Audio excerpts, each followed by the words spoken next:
Assalamualaikum warahmatullahi wabarakatuh. Alhamdulillahi rabbil alamin. Nahmaduhu wa nasta'inuhu wa nastaghfiruh. Wa nusalli wa nusallim ala sayyidina Muhammadin wa ala alihi wa sahbihi ajma'in. Wa la hawla wa la quwwata illa billahil aliyyil azim. Subhanaka la ilma lana illa ma 'allamtana innaka antal alimul hakim. Rabbi zidna ilma warzuqna fahma amin ya rabbal alamin. Allahumma inna nas'aluka ilman ad-dunya wal bashir was-safi al-haniya wa tabi'a ghani. Allahumma inna nas'aluka ilman ad-dunya wal bashir was-safi al-haniya wa tabi'a ghani. Allahumma inna nas'aluka ilman ad-dunya wal bashir was-safi al-haniya wa tabi'a ghani. Alhamdulillah, limpahan syukur bersama-sama kita panjatkan kehadirat Allah Subhanahu wa taala atas nikmatnya Allah Subhanahu wa taala yang menghadirkan kita pada pagi hari ini di tempat ini. Insyaallah mudah-mudahan semua apa yang kita niatkan dari langkah-langkah kita menuju kebaikan, semoga mudah-mudahan semua disampaikan dan dikabulkan oleh Allah Subhanahu wa taala. Mudah-mudahan dosa-dosa kita, baik dosa yang disengaja maupun yang tidak disengaja, mudah-mudahan semuanya diberikan pengampunan Allah Subhanahu wa taala. Amin amin ya rabbal alamin. Ibu-ibu yang dirahmati Allah, Al-Imam Abdul Hasan Asy-Syadzili rahimahullah taala, beliau pernah berwasiat. Kata beliau, "Ma ahbabta an yakuna ma'aka fil akhirah faqaddimhu al-yawm." Kata beliau apa-apa yang kamu sukai untuk membersamaimu kelak di akhirat, maka segeralah lakukan hari ini. Jadi kalau kita kepengen di akhirat itu bareng sama Nabi, ditempatkan di tempat yang nikmat, dinaungi arsy Allah, ditempatkan di surga yang paling tinggi, masuk surga tanpa hisab, kita mau di akhirat begitu. Maka hari ini, saat ini di dunia, kita bersegera untuk melakukan amal yang dapat mengantarkan kita meraih kenikmatan itu di akhirat. Kita berusaha ngamalin amalan yang nganterin kita. Kapan berusahanya? Saat ini juga, hari ini juga. Nggak pakai ditunda-tunda besok, rusak, ntar kalau udah siap. Enggak, hari ini juga, saat ini juga. Apa yang bisa kita lakuin biar kita dapetin enak nanti di akhirat seperti yang kita mau. Nah, dibalikin lagi, yang kayak kita mau, yang kita demen, yang kita suka. Nah, biasanya sih orang-orang tuh pasti punya cita-citanya. Pengen minum telaga Nabi, pengen dinaungin arsy Allah, pengen gitu. Sama juga saya, di antara doa saya minta sama Allah, ya Allah, kalau segala sesuatu tiada yang mustahil bagimu, saya kepengen diberikan kematian yang dirasakan sesaat oleh saya, kemudian kalau membuka mata yang kulihat langsung surga. Pengen nggak? Pengen ngeliat yang lain lagi? Pengen nggak mau ngeliat, nggak mau ngerasain walaupun mahsyar ataupun jembatan sirat, istilahnya itu pasti semua orang ngerasain dan ngelakuinnya. Nah, intinya pokoknya saya kepengen buat itu semua terasa lahdo aja buat saya. Nggak kepengen ngerasain yang panjang-panjang, pengennya yang sementaranya udah. Buka mata langsung lihatnya udah kayak surga aja gitu. Itu kan cita-cita kita, harapan kita. Ibu-ibu pasti punya cita-cita itu. Makanya Imam Abdul Hasan Asy-Syadzili ngingetin sama kita, apa yang kamu pengenin itu di akhirat bisa nemenin kamu, bisa memberikan nikmat untuk kamu. Hari ini jangan kamu tunda-tunda, segera berbuat untuk kamu mendapatkan kenikmatan itu. Wa ma karita an yakuna ma'aka fil akhirah fatrukhul yawm. Apa-apa yang kamu benci, yang kamu gak suka,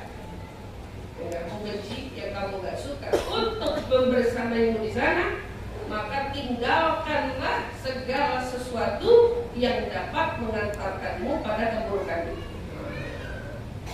Orang, siapa yang mau aibnya dibuka sama Allah di akhirat? Gak ada yang mau. Bukan cuma dibuka sama Allah, tapi Allah beberkan di depan semua hambanya, dari zaman Nabi Adam sampai yaumil kiamat. Berarti sebanyak apa tuh orang yang akan menonton akan keburukan-keburukan kita yang Allah tontonkan? Berapa banyak tuh manusia yang bakal terkejut melihat dosa-dosa kita? Ternyata semua itu boleh jadi sebab-musababnya perbuatan kita di dunia yang senang membuka kebaikan orang. Kan gitu. Man kasyafa 'aurat akhihi fid dunya kasyafallahu 'auratahu yaumal qiyamah wa ma'na hadis. Ini dikatakan apa? Barang siapa, kata Nabi, yang suka ngebeberin aib orang lain, Allah akan beberkan aibnya dia di akhirat nanti. Takut tidak? Kalau kita nggak suka aib kita dibeberin, aib kita dibuka, dibocorin sama Allah, bahkan diperlihatkan oleh semua makhluknya, maka kuncinya di dunia. Jangan pernah buka aib orang lain. Jangan sampai ini kejelekan orang keluar dari mulut kita. Jaga. Begitu kita nggak mau aib kita dibuka di sana. Jadi apa yang kita lakuin? Kita berusaha di sini untuk nggak pernah mau membuka aibnya orang. Jadi setiap kali kita, biar iklan lewat dulu ya. Iya, iklannya biar lewat dulu. Jadi apapun katanya yang bikin kita itu ngerasa nggak pengen di akhirat, ngedapetin siksaan, azab, pedih dari murkanya Allah Subhanahu wa taala di akhirat, maka tinggalkan hal-hal yang dapat mengantarkan kita pada hal ini. Aib dibuka nggak suka. Di akhirat katanya Allah Subhanahu wa taala akan, katanya apa? Akan membuat orang yang di dunianya sering minta-minta. Apa-apa tuh ngadalin minta. Ya di dunia ini minta, itu minta, padahal bisa, padahal punya, masih punya tenaga, tapi sedangnya minta-minta. Nanti di hari kiamat dia bakal datang dari rasa malunya dia di dunia dulu minta-minta, rasa malunya dia di dunia minta-minta, sampai malunya itu merontokkan daging-dagingnya. Dagingnya rontok. Dari rasa malunya dia dulu di dunia minta mulu orang, minta. Alhamdulillah. Ada salah satu artis di Korea, ceritanya bunuh diri. Waktu bunuh diri sampai sebulan, mayatnya adanya di peti es di rumah sakit. Keluarga gak ada yang mengambil, orang-orang yang kenal sama dia gak ada yang mengambil. Padahal dia ini artis kan. Orang pada kesel sama dia. Orang pada kecewa, marah sama dia, gara-gara bertahun-tahun ceritanya dia pura-pura mengidap penyakit kanker. Mendonasi minta donasi buat dirinya. Jadi pura-pura sakit. Pura-pura sakit kanker sampai masukin dokumen rumah sakit.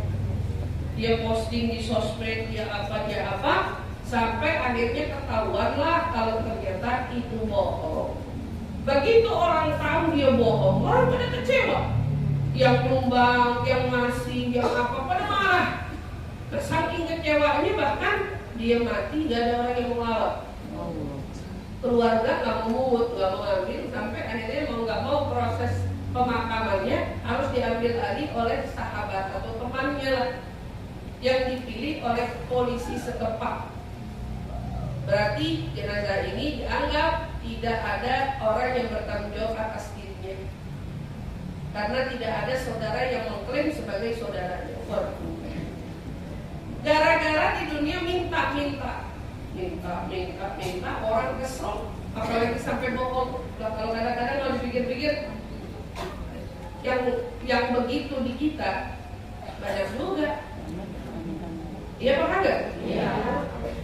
Lagak sakit, anak mau masuk sekolah, perlu beli ini beli itu, manfaatin kebaikan orang, naudzubillah ya, kayak gitu, minta tolong, minta bantuan, keluarga ada anak lagi kurang sehat, lagi sakit mau berobat, padahal nggak benar-benar terjadi, tapi karena dia lihat ada orang yang kiranya potensi baik, potensi kayaknya rahmat, kayaknya nolong, ntar didatengin pinjam duit, habis minjem nggak bayar, tiap kali mau ditagih marahan dia, ya banyak orang kayak gitu di dunia ini.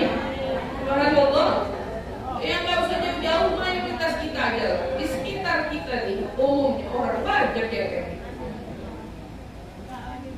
Tapi kan Allah masih mau jaga kita. Kadang-kadang orang yang kita jahatin, yang kita tipu, yang kita bohong itu nggak ngumbar kejelekan kita.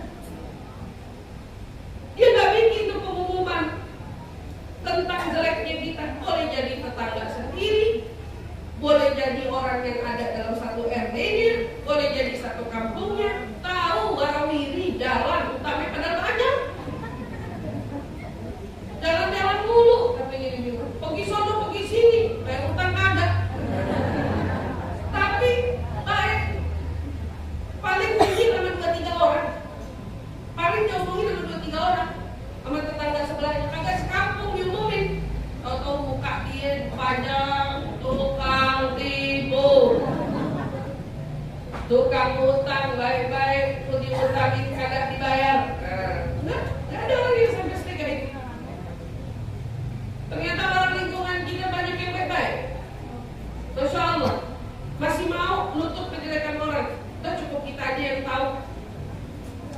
Dan lain sebagainya. Itu baik bu. Nanti di akhirat di saat Allah Subhanahu Wa Taala ngelihat catatan buruk kita, sama Allah justru catatannya ditutupi, dimaafkan karena pernah ada keburukan orang terhadap kita yang gak kita beberkan. Ya. Cukup kita aja yang tahu bagaimana dia, jahatnya dia, buruknya dia. Subhanallah. Malu minta-minta. Kalau butuh beneran, minta aja bisa malu begitu. Apalagi yang mintanya nipu. Ini kan yang digambarin orang minta-minta yang jujur. Orang yang minta-minta yang ceritanya itu emang beneran butuh. Segitunya yang beneran butuh di akhirat bakal malu, apalagi yang bohong. Malunya kayak apa ini? Lalu lagi. Makanya ingat pesan Imam Abu Hasan Asy'adzili, apa yang kamu sukai di akhirat untuk bisa membersamaimu cita-citamu, keinginanmu, maka ganti mulia. Lakukan kebaikan itu saat ini juga, sekarang juga, sesegera mungkin. Tapi apa yang kamu gak pengen di akhirat berlaku terjadi kepada kamu, maka jauhi dia sekarang juga, saat ini juga, hari ini juga. Jadi kalau mau berubah itu jangan tanggung-tanggung, jangan sok tarsok. Ya, sok tarsok itu bahasa siapa? Oh, bahasa Betawi. Jangan tarsok. Ntar atau besok. Tapi saat ini juga, sekarang juga. Kalau berubah begitu. Baik, kita mau lanjut daripada pembahasan kita dari kitab Hadithul Mukhtar Hadith, kita baca daripada kitab ini. Sebelumnya diawali dengan doa ta'lim.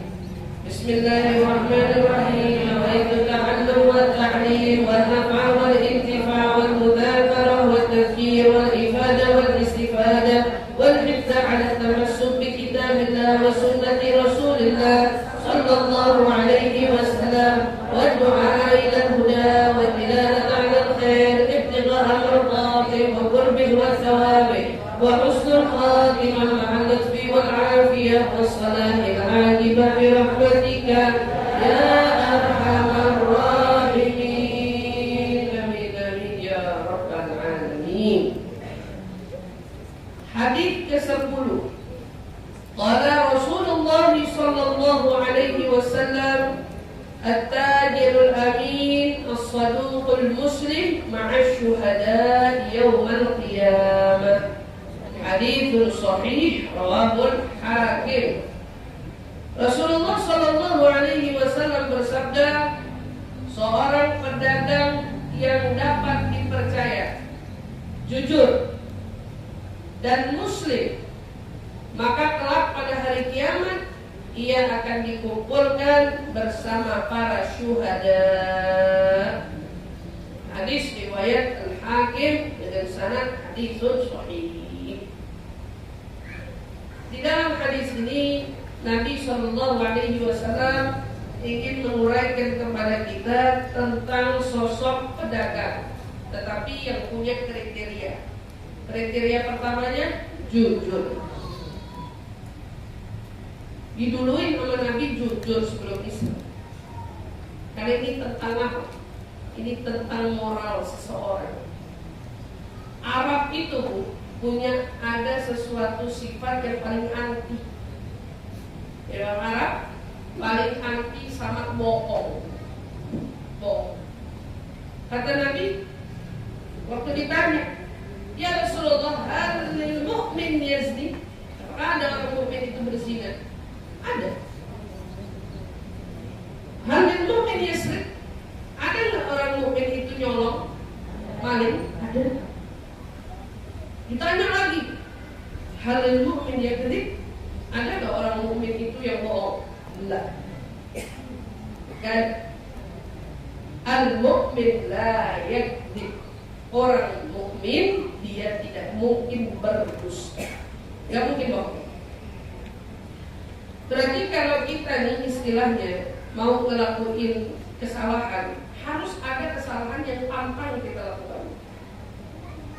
Minimal dosa-dosa tuh ada lah yang kita pantang. Kayak makanan kita takut alergi, sama dosa itu mesti lebih begitu. Anak kalau contoh para salafun sholihin paling anti, dia kagak mau ghibah. Sampai dia bilang, andai kata saya ini pengen ghibah, harus ghibah, saya lebih baik ghibahin mak kandung saya sendiri. Biar pahala saya itu dosanya ngalir ke dia. Biar pahala saya ngalir ke dia, loncatnya ke dia, daripada loncatnya ke orang yang gak penting. Sampai segitunya, itu istilah kasar. Mana sih anak yang bisa ghibahin mak? Walaupun zaman sekarang banyak juga yang gendam. Iya, banyak juga. Emak diomongin, laki diomongin, jelek-jeleknya orang keluarga diomongin gitu ya. Udah kaget lagi zaman sekarang. Tapi ada perbuatan-perbuatan yang mereka seolah betul-betul mantang gitu. Enggak, saya insya Allah kalau gitu enggak bakalan, jangan sampai. Pertama apa tuh yang perlu kita jaga? Bohong. Jadi orang mukmin jauhin dari bohong. Walaupun hal kecil, walaupun sama anak kecil. Anak kecil jangan pernah sekali-sekali dibohongin, karena itu pelajaran pertama yang bakal memupuk dia untuk menjadi pembohong. Gara-gara dibohongin mulu sama mak, sama bapaknya dijanjiin, "Ma mau ini, iya ntar besok. Ma mau ini, mandi dulu. Habis mandi balik lagi mana? Dialihin lagi, terus bohong." Udah muncul keyakinan dalam diri si anak, bohong itu lumrah. Makanya orang sini kadang-kadang ada teori apa, ada istilahnya bahasanya, jangan nanya alamat sama orang Sunda. Ya. Iya benar. Jauh nih kita dekat ke dia. Jadi dia ngomongnya di situ. Ya. Orang Sunda. Ya. Di situ. Tapi di situnya 3 kilo. Ngomongin gitu lagi. 3 kilo. Muter-muter mana katanya? Ntar ada perempatan. Di situ ada perempatan belok kanan. Iya. Nyari mana perempatan 3 kilo tuh ya. Bahasanya di situ tuh. Ada istilah begitu. Nah ini kadang-kadang banyak dari kita menyepelekan satu ucapan, satu kata, tapi nggak banyak benar-benar yang memahami kalau kata ini bisa diartikan apa. Ada orang tua nganggapnya sepele, kalau ulur-ulur maunya anak. Nanti anggapannya sepele, tapi ternyata ini ada karakter yang terbentuk pada diri anak gara-gara uluran-uluran orang tua tadi. Anak bentuk. Ibu jangan juga pernah janjiin anak begitu. Karena setiap kali anak minta nagih, anak itu orang yang paling cerdas. Dia nggak bisa dijanjiin sesuatu. Dia ingat sama janji kita itu, dia ingat ucapan kita mau ngapain, dia ingat dia. Tadi mama bilangnya, tadi nenek bilangnya, tadi itu diingat sama dia. Ngomong aja kita mau, ntar kita pergi ya. Pergi itu diingat. Saya paling takut janjiin kata pergi sama ponakan. Tiap hari ditelepon. Make upan gitu. Ya, kalau kita ngomong sama yang gede, enak ngejelasinnya. Ini baru diomongin mau pergi aja. Kenapa? Kita nggak nyebut kapan perginya. Jadi tunggu aja kalau udah gede bisa digituin. Kecil nggak bisa. Dia sedang mengamati, dia sedang belajar. Melihat, ngamati caranya orang ngomong, apalagi angka 0 sampai 7 tahun. Dikira angka 0 sampai 7 tahun anak kecil lagi sedang bodoh-bodohnya, padahal pinter-pinternya. Jangan salah itu. Kita pikir anak umur 0 sampai 7 kita bisa bodoh-bodohin, kita akal-akalin. Ternyata akal-akalan kita, bodoh-bodohan kita menjadi suatu karakter yang terbentuk untuk dia.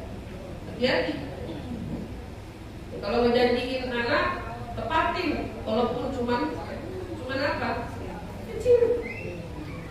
Mama pengen beli ini, mandi dulu. Habis mandi makan dulu.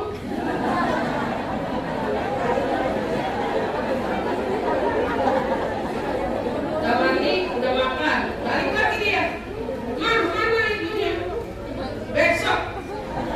Besok aja lupa bawa duit. Nah, udah terus, itu bentuk.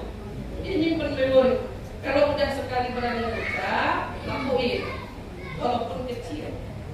Karena itu khawatir ibu mungkin mau lepas dari jeratan rongrongan dia sekarang, tapi ibu nggak tahu.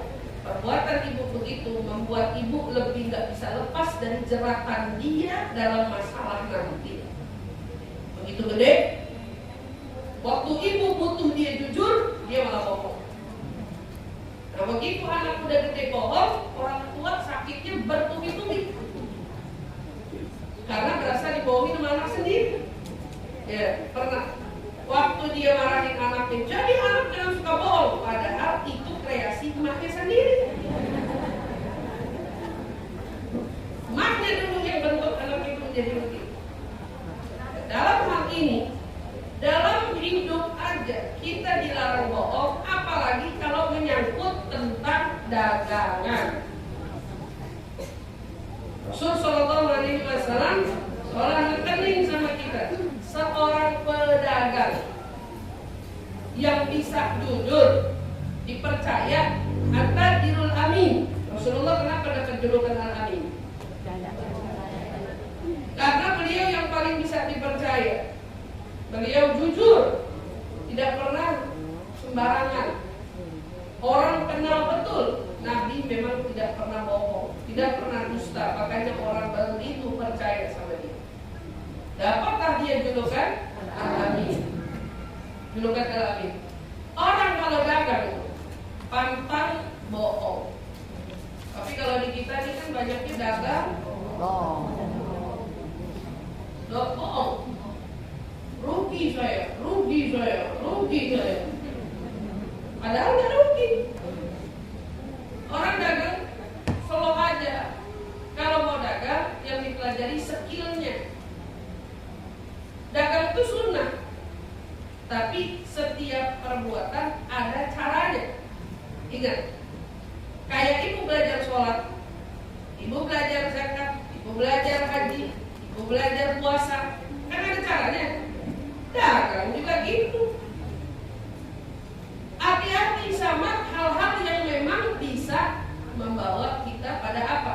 Hilangnya barokah. Apalagi sampai nganterin dosa. Bohong. Udah tahu reject, bilangnya bagus. Udah tahu barang lokal, bilangnya impor. Macam-macam kan kadang-kadang seperti itu. Jelas-jelas modalnya sekian, tapi diakal-akalin orang dengan ucapannya yang dusta, seolah-olah modalnya berapa.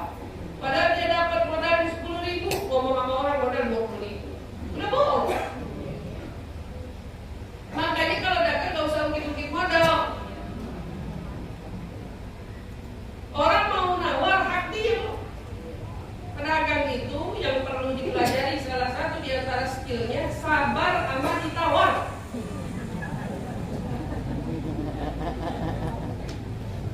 Kadang-kadang yang kita orang nawar kita kesel.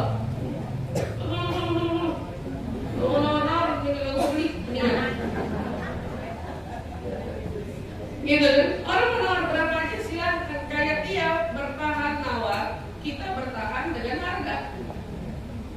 Gak bisa. Nah, kalau kayak gini belajar dari Sunda. Udah lagi. Sunda pendiriannya kuat.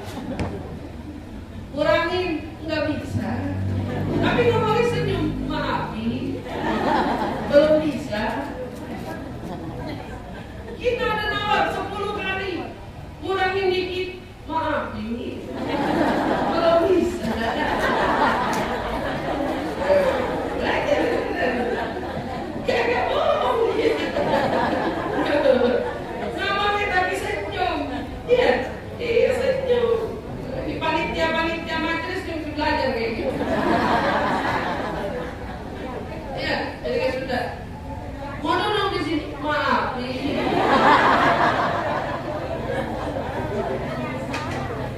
Gak bisa. Marah dia, maafin. Belum bisa. Ya, lagi datang ke kantor ya. Panitia gak usah ngawak. Pakai ilmu Sunda aja. Mau masuk ke dalam, maafin. Belum bisa. Merendah gitu. Tahu, merendah. Tapi tetap sama pendirian. Dan gak bohong. Gak bohong, gak apa-apa. Nah, kalau orang dagang, jujur. Ini kunci utama. Kalau udah jualan sama orang bohong, itu mendingan gak usah diterusin. Bohong, janji mau bayar, bohong. Ini salah satunya.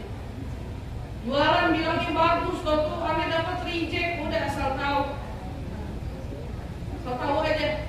Berarti besok-besok gak beli sama dia lagi dah. Gak usah ngejelekin juga. Ada orang mau beli, gak usah jadi yang barangnya jelek, jangan beli. Ngomong, cek barangnya bener. Ngomongnya gitu. Jadi kita juga gak jadi nutup rezeki orang. Kamu mau beli barang sama si fulan? Iya, cek barang yang bener. Emang kenapa? Cek aja, udah. Orang juga paham. Oh, dia pasti perlu. Cek yang bener. Biar dia yang kemudian mutusin sendiri. Tapi kita gak pernah bilang sama orang jangan beli sama dia. Kalau kita bilang jangan beli sama dia, bisa jadi omongan kita ini bohong, dusta. Ada indikasi orang yang tujuannya hasud. Kita nggak boleh langsung percaya begitu aja. Karena urusan dagang itu atau beli, jual beli, urusan tentang kesepakatan hati dan dengan si penjual. Nah ini jujur, pondasi utama. Penjualan nasi uduk, mau jualan gado-gado, apa aja yang dijual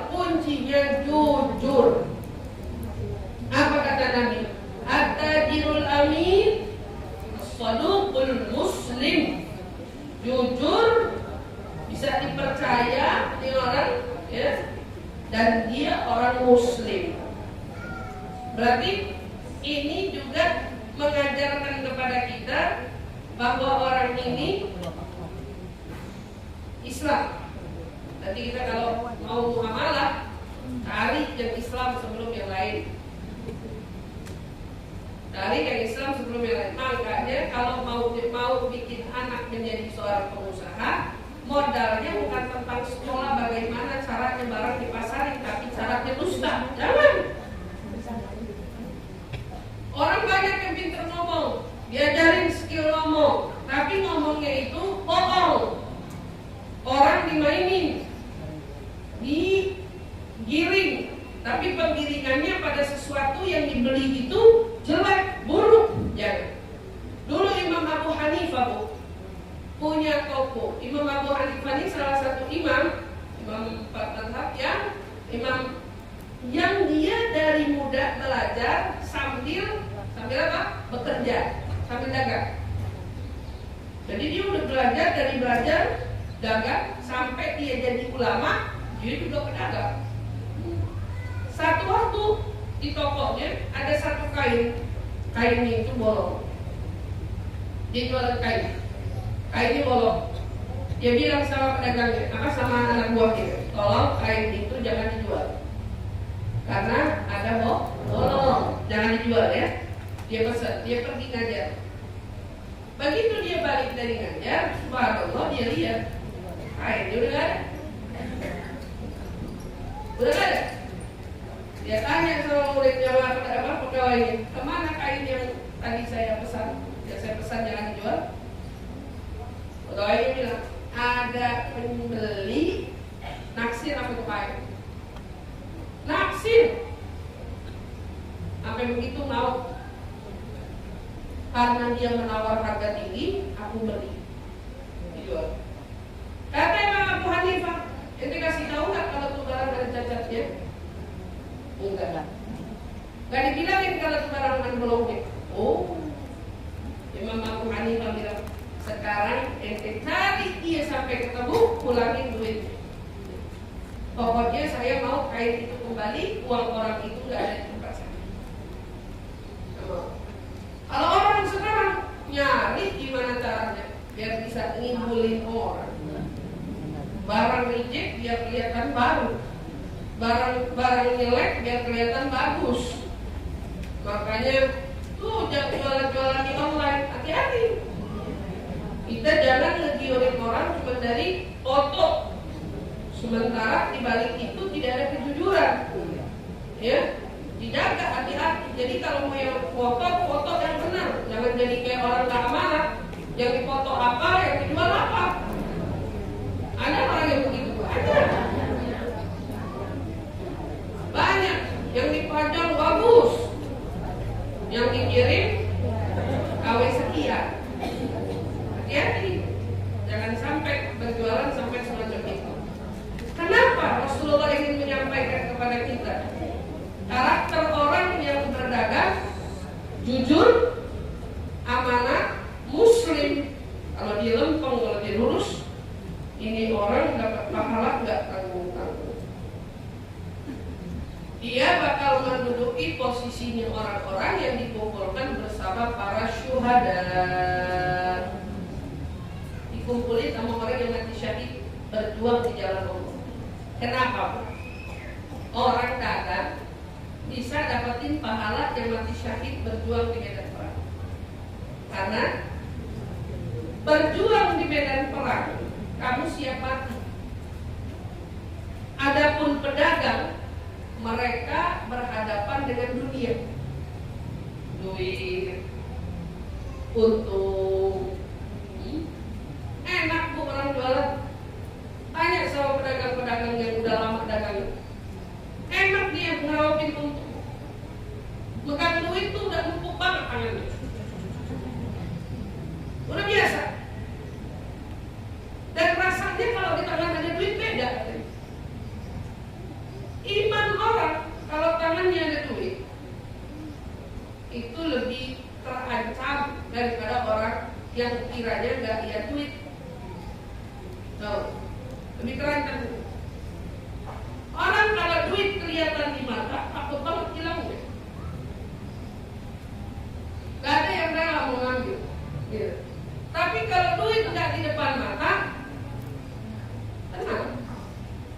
ATM, tenang. Coba duitnya diberangkas. Tiap hari dipandangin ke belakang. Orang dulu duitnya di bawah kasur. Iya enggak? Iya. Enggak tenang ya. Pedagang muamalahnya transaksi sama duit, keluar masuk uang, bayar lagi beli barang dan lain sebagainya. Ada waktunya dia kebetulan kesusahan, ada waktunya dia kerugian, ada waktunya dia kebetulan beruntung mendapatkan keuntungan dan lain sebagainya. Godaan dia itu besar. Godaannya besar. Karena godaannya besar, dia bisa jaga. Kalau jualan pakai hukum, ya, as-saduk artinya apa di sini? Saduk artinya dia tahu hukum-hukumnya. Bukan cuma jadi pedagang aja, tapi dia tahu hukumnya jual beli. Dia nggak mau main-main. Dia mau tahu hukumnya orang kalau jualan begini namanya apa. Jadi dia belajar hukum fikihnya, jual beli, bab, bil, muamalah. Itu salah satunya ahkamul bai'. Di Al-Quran jual beli itu dihalalkan sama Allah. Tapi jual beli yang bagaimana? Kembalinya begitu. Allah halalkan jual beli, Allah haramkan riba. Orang kalau mau jualan harus tahu nih paling tidak hukumnya. Jangan sampai jualannya tersirat atau terkandung di dalamnya hukum riba. Biar kagak salah gimana belajar. Orang saleh dulu, orang saleh, mereka walaupun sedikit pasti mereka dagang. Kenapa mereka pilih dagang? Rasulullah dagang. Bahkan ada hadis Nabi yang menyatakan 90% rezekinya kita ada pada perdagangan. Dan 10%-nya lagi ada pada peternakan. Dia perbandingan. Berarti orang berdagang kapan aja boleh, bisa, dan harusnya nguntungin. Perbandingannya orang dapat duit gara-gara dagang itu 90% daripada beternak. Beternak itu usaha yang pakai tenaga, pakai skill, pakai diri. Kambing dirawat, sapi dirawat, ayam dirawat, dijaga. 10% doang. Orang kalau ada yang berhasil, kemungkinan dari peternakan itu cuma 10%. Lalu bagaimana kiranya kita lihat sekarang? Orang banyak yang kerjanya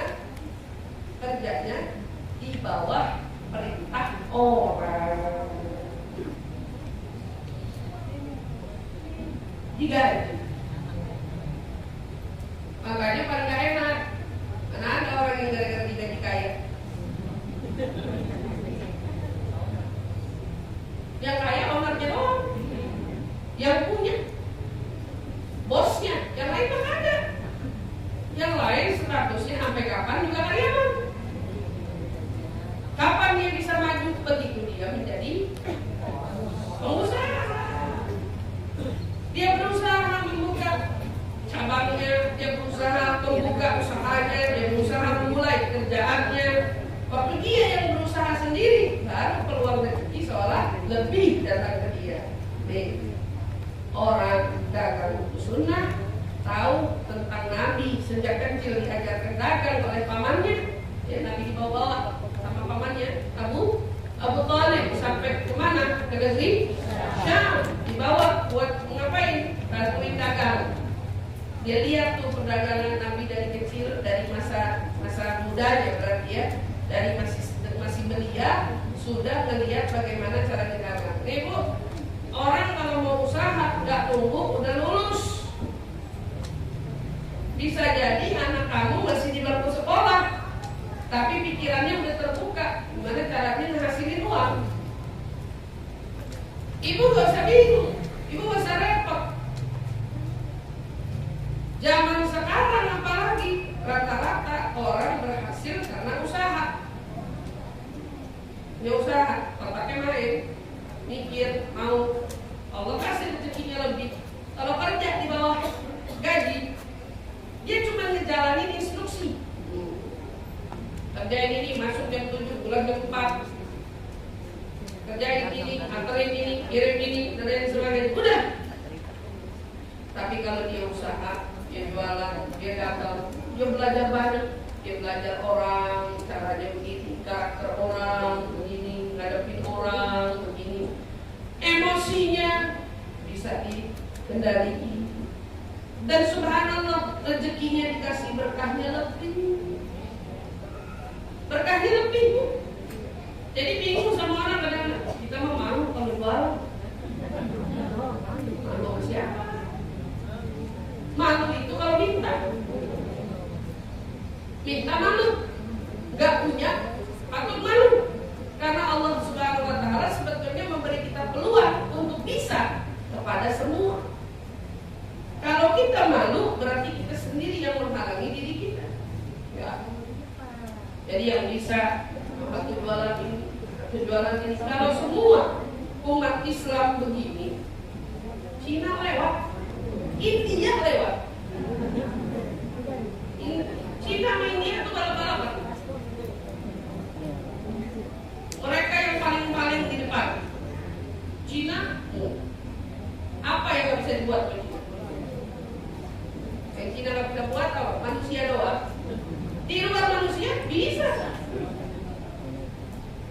India begitu. Perangkap dalam dunia elektronik. Cina elektronik jelek, India elektronik bagus.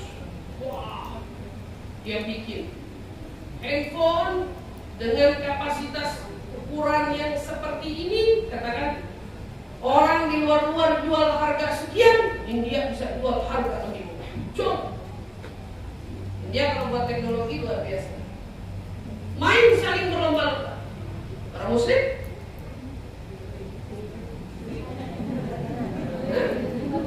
Orang Muslim? Kalau orang Muslim begini, semua takut. Jadi orang Arab yang maju banget, yang enggak banget. Orang pribumi yang kaya banget, yang kagak. Serius, ketemu orang pribumi sekali kaya nggak tanggung-tanggung. Ayahnya minta ampun, mau tapi kerja. Zaman sekarang orang tua punya apa, anak belum tentu mau terus. Anak-anak muda banyak berkarya dari mana? Maaf, dari Cina. Anak-anak muda bapaknya Cina. Mereka berkarya. Orang kita cepat puasnya. Saya bilang kadang-kadang orang Betawi baru kerja 1 minggu, libur sebulan. Puas cepat.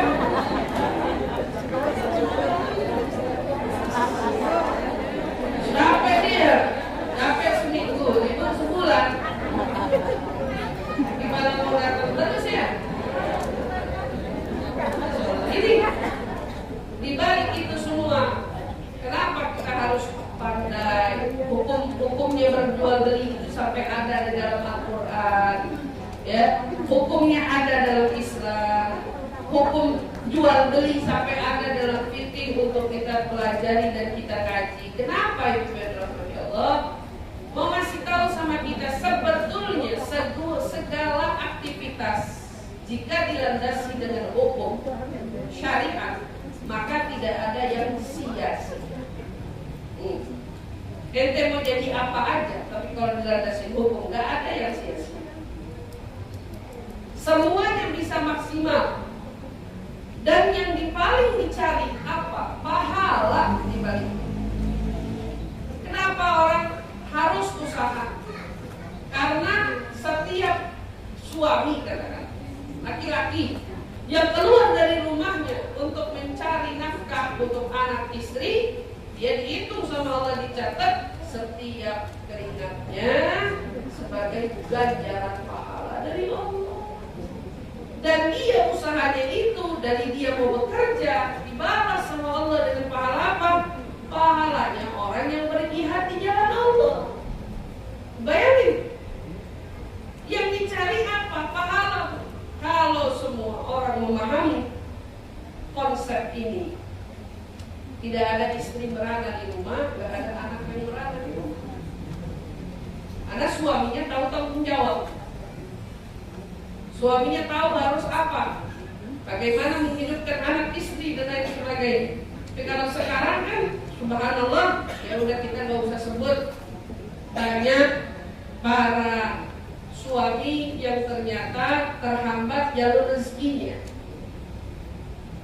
sampai harus diambil alih oleh istri-istrinya. Istri yang harus bekerja, istrinya yang harus mati-matian banting tulang. Nah, yang seperti ini harusnya itu bisa dibenahi, nggak bisa.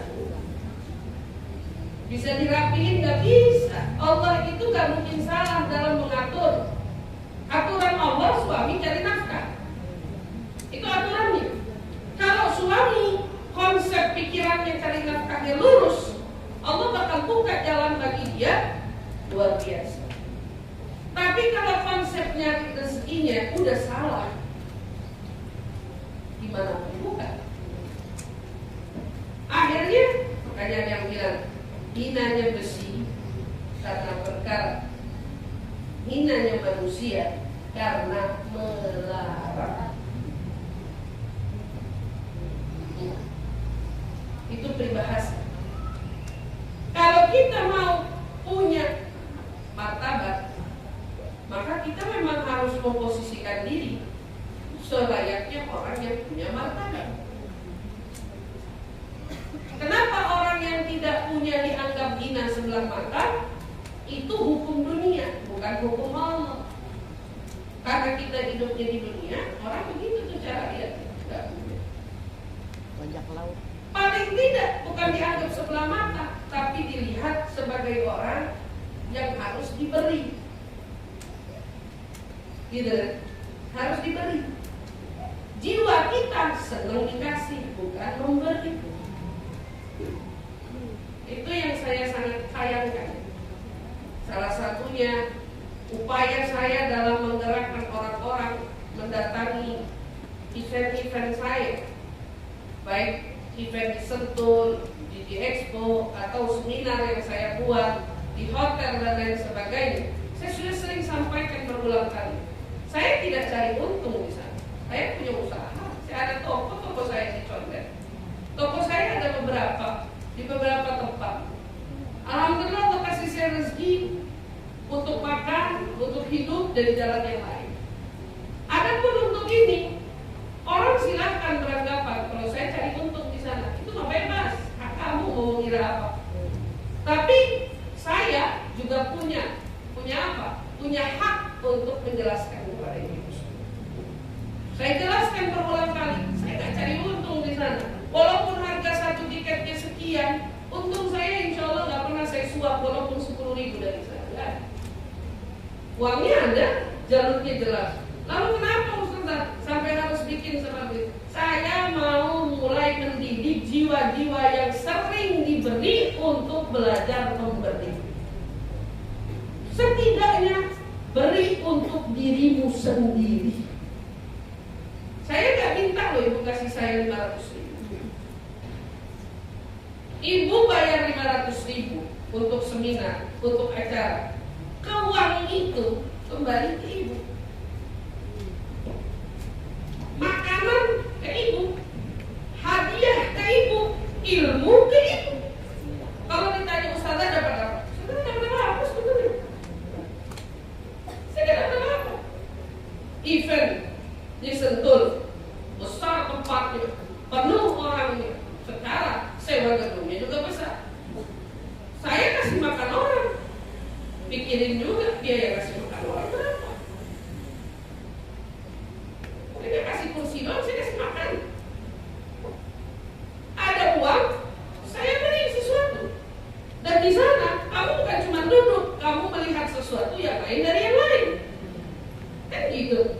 Ada sesuatu, kita nggak cari makan di sini. Orang setidaknya kamu tidak beri saya, kau beri dirimu sendiri. Belajar mengeluarkan sesuatu untuk agamamu yang akan kembali manfaatnya untuk dirimu sendiri. Begitu, nggak lain. Karena kita selama ini di tempat dengan mental cukup diberi.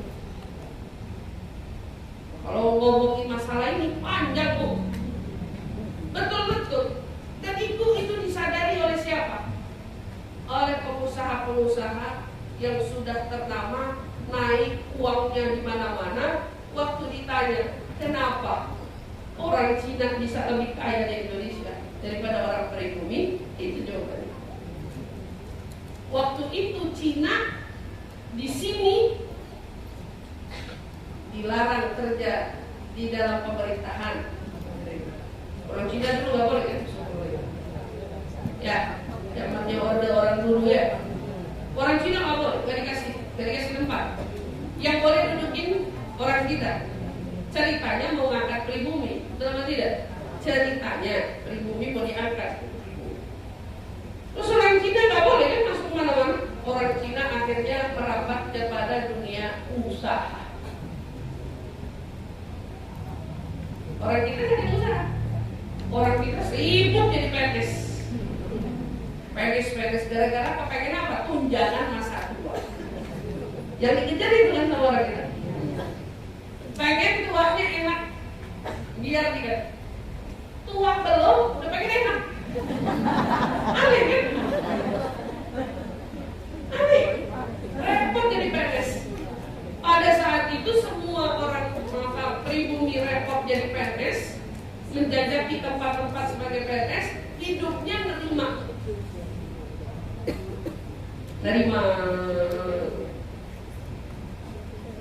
Setiap orang yang mau usaha, berarti kawanan Cina masuk ke hutan. Oh nggak boleh punya tanah, orang kita yang mesti punya tanah. Oh yang maju Cina bilang, ya udah kamu nggak usah capek, kamu saya kasih 20%. Ya kamu cukup duduk aja manis-manis, oke? Duduk manis. Nama kamu yang saya pakai, duduk aja manis. Oh ya, duduk manis 20%. Yang kerja orang Cina 40% untuknya. Pintar. Ya nggak nyalain orang Cina kaya, kita 20% cukup. Tidur aja di rumah. Enak nggak ngapa-ngapain dapat duit. Tapi kamu nggak pikirin dampaknya kan gitu. Ternyata dampaknya menumbuhkan karakter anak-anak kita, muncul hidup muda, biasa menerima. Dan itu ternyata dampaknya berpengaruh pada Islam. Orang kita demennya gratisan. Demennya, nah ini ngebangun proses untuk menghilangkan kebiasaan yang sudah cukup lama, untuk memulai lagi yang baru. Saya tahu itu tidak mudah, tapi tidak ada yang mustahil. Nah, kan mikirnya gitu, tidak ada yang mustahil. Jadi atas dasar itu, di dagang ini Rasulullah kasih bisyarah buat kita. Ibu-ibu dikasih kabar gembira sama Rasul bahwa dengan ibu berdagang, jujur, amanah, muslim sudah pula, ibu bisa dapat pahala sama-sama dengan para syuhada di hari kiamat. Asalkan jujur, amanah, bisa dipercaya. Bismillah. Belajar, anak-anak digiring dari sekarang. Yang mau sekolah apa aja boleh nak, tapi lebih bagus lagi, lebih manfaat lagi kalau kamu punya usaha sendiri. Ma, aku mau kerja dari ini, boleh, tapi coba sampingin dengan usaha sendiri. Ma, aku mau kerja jadi suster, boleh, sampingin dengan usaha sendiri. Ma, aku mau kerja jadi insinyur, boleh, sampingan dari insinyur kamu kalau bekerja di bawah naungan satu company, belajar buka usaha companymu sendiri. Selalu ajarin memulai untuk berusaha sendiri, bukan selalu memulai mencari-cari biar diterima bekerja di sana sini. Beda. Maka ijazah pada nganggur kan? Karena pikirannya nunggu diterima di sono sini. Akhirnya nggak diterima. Ya apa tidak? Ya. Wallahu a'lam. Pahala bersama dengan orang yang mati syahid itu nggak mudah. Mereka butuh berjuang dengan perjuangan yang sangat luar biasa. Tetapi subhanallah, walaupun kita hanya sebagai pengusaha tetapi diiringi dengan kejujuran, Allah Subhanahu wa taala bisa memberikan kita pahala untuk bersama dengan para syuhada. Hanya orang-orang yang merugilah yang tidak mau meraih pahala semacam ini. Mudah-mudahan Allah Subhanahu wa taala membukakan jalan rezeki bagi kita semua, agar kita semua mendapatkan rezeki yang halal, yang barokah, yang luas untuk kita dan untuk segenap anak keturunan kita, insyaallah. Amin amin ya rabbal alamin. Mudah-mudahan ilmu yang kita pelajari bermanfaat untuk saya pribadi dan juga tentunya untuk semua ibu-ibu yang hadir. Insyaallah apa yang kita niatkan dan apa yang kita hajatkan berkat duduknya kita di tempat ini semua diijabah Allah Subhanahu wa taala. Amin ya rabbal alamin. Yang sakit-sakit di antara kita mudah-mudahan Allah angkat penyakitnya. Boleh dibuka ayatnya ibu-ibu.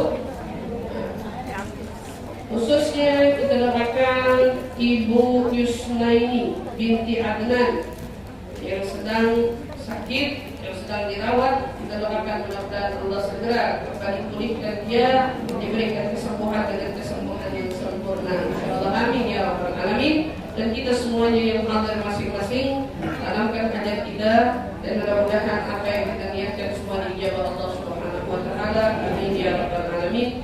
Bismillahirrahmanirrahim. Allahumma rabban nas adhib bil bas ishfi anta syafi wa afi anta al-mu'afi la shifa illa shifa'u shifaa la yughadiru saqaman wa la alama. Ya kafi ya wafi ya hamid ya majid, irfa' anna wa anhum jami'an kulla ta'bin shadid, waqfina waqfihum min al-hadd wal hadid wal marad al-shadid wal jish al-alim. واجعل يا رب نورا من نورك وعزا من عزك ونصرا بنصرك ومهدا من بهائك وعقلا لمقائك وحراسة من حراستك وتأييدا من تأييدك يا ذا الجلال والإكرام والمواهب العظام. أسألك أن تكفينا وتكفيهم جميعا من شر كل ذي شر إنك أنت الله خالق الأكبر. وصلى الله تعالى على سيدنا محمد وعلى آله وصحبه وسلم. يا ماء زمزم يدرككم السلام وعلى من طالبها وعلى من هو شاربها وعلى من سلفنا الصالحين وإلى حضرة النبي محمد صلى الله عليه وسلم بسر الفاتحة.